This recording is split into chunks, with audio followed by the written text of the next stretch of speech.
ஹாய்ங்க, வணக்கம். இப்போ பார்த்திங்கன்னா சூப்பராக மிக்சர் தான் செய்ய போகிறோம். மிக்ஸ் மிக்சர் ரொம்ப நல்லாயிருக்கும். அதுக்கு பார்த்திங்கன்னா நான் வெறும் கடலை மாவு தான் எடுத்திருக்கேன். அதில் அரிசி மாவெல்லாம் எதுவும் கலக்கலை.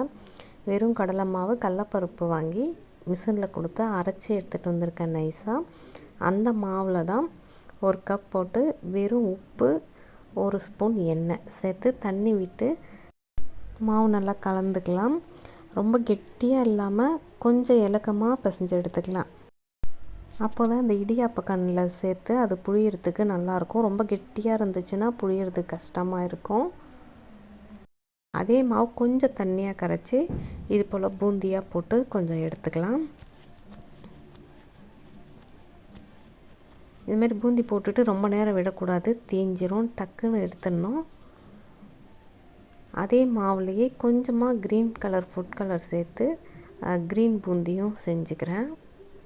கொஞ்சம் கலர் கலராக மிக்ஸ் மிக்சருன்றதுனால பார்க்குறதுக்கு நல்லாயிருக்கும். அதுக்காக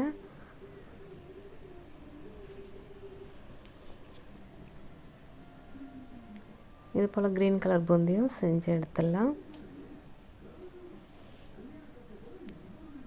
இது நார்மலாக பார்த்திங்கன்னா வீட்டில் இருக்கிற ஜல்லிக்கரண்டியை வச்சே பூந்தி போட்டுக்கலாம். ரொம்ப ஈஸியாக இருக்கும். இப்போ அதில் 1/2 கப் அளவுக்கு வேர்க்கடலை சேர்த்துக்கிறேன். இது கொஞ்சம் நல்லா பொரிஞ்சதும் எடுத்துடலாம். தீயை விடாமல் டக்குன்னு எடுத்துடணும். தீஞ்சிச்சுன்னா கசப்பாயிடும், அப்புறம் நல்லா இருக்காது. இது கூடவே கடலப்பருப்பை ஊற வச்சு அந்த பருப்பு போட்டு பொரித்து எடுத்திங்கன்னா ரொம்ப நல்லாயிருக்கும். நான் ஊற வைக்க மறந்துட்டேன்.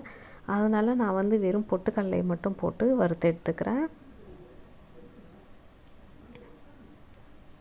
பொட்டுக்கடலையை விட கடலப்பருப்பு ஊற வச்சு பொரிக்கும்போது ரொம்ப நல்லாயிருக்கும் டேஸ்ட்டு. பார்த்திங்கன்னா கடலப்பருப்பு ஊற வைக்கிறதுக்காக கிண்ணத்தில் எடுத்து போட்டுட்டேன். ஆனால் தண்ணி ஊற்ற மறந்துட்டேன்.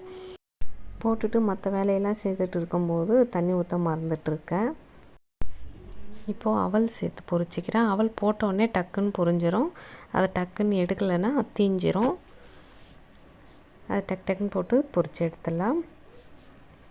இது போல் நம்ம வீட்டில் கொஞ்சம் கொஞ்சம் செஞ்சால் கூட குவான்டிட்டி பார்த்திங்கன்னா ரொம்ப அதிகமாக இருக்கும். இப்போது இதில் எல்லாமே செஞ்சுட்டேன். இதில் கொஞ்சமாக ஆம்ச்சூர் பவுடர் சேர்த்துக்கிறேன். கொஞ்சம் புளிப்பு தன்மையும் இருக்கும்போது மிக்ஸ் மிக்சரில் ரொம்ப நல்லாயிருக்கும். இப்போது மிளகாய்த்தூள் சேர்த்துக்கலாம்.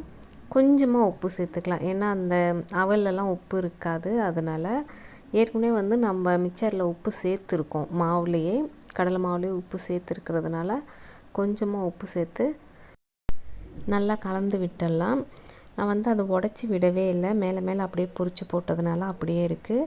அது நல்லா கலந்து விட்டு நல்லா அந்த மிக்சரை உடச்சி விட்டுக்கலாம். அப்படியே முறுக்கு மாதிரி ரவுண்ட் ரவுண்டாக இருக்கிறதுனால அது எல்லாத்தையும் உடச்சி விட்டுக்கலாம். மாவு ரொம்ப கெட்டியாக பிசைஞ்சோம்னா புழியறதுக்கு கொஞ்சம் கஷ்டமாக இருக்கும். அதனால் கொஞ்சம் இலக்கம் கொடுத்தே பிசைஞ்சிக்கலாம். ஈஸியாக வந்துடும் அந்த அச்சில். இப்போ இது போல் நல்லா கலந்து விட்டுடலாம். இது கூடவே பார்த்திங்கன்னா கொஞ்சம் நல்லா கருவேப்பிலை, ஒரு 4-5 பூண்டு தட்டி போட்டணும். தட்டி அதையும் பொரித்து இது கூடவே சேர்த்துக்கலாம். நல்லா மிக்ஸ் பண்ணிவிட்டு அதை சேர்த்து மிக்ஸ் பண்ணிக்கலாம்.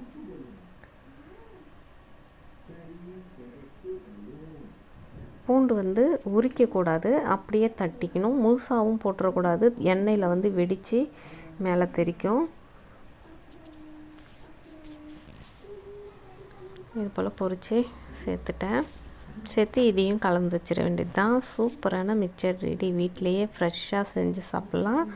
நீங்களும் இது போல் ட்ரை பண்ணி பாருங்கள். ரொம்ப ஈஸியாக இருக்கும். ஒரே 1 கப் மாவு இருந்தால் போதும். பாக்கெட் மாவை விட வீட்டில் இது போல் அரைச்சி செய்யும்போது இன்னும் நல்லா வாசனையாகவும் நல்லாவும் இருக்கும். ட்ரை பண்ணி பாருங்கள். நல்லா மொறுமொறுன்னு இருந்தது. நீங்களும் ட்ரை பண்ணி பார்த்துட்டு எப்படி இருக்குன்னு கமெண்ட் பண்ணுங்கள். தேங்க்யூ.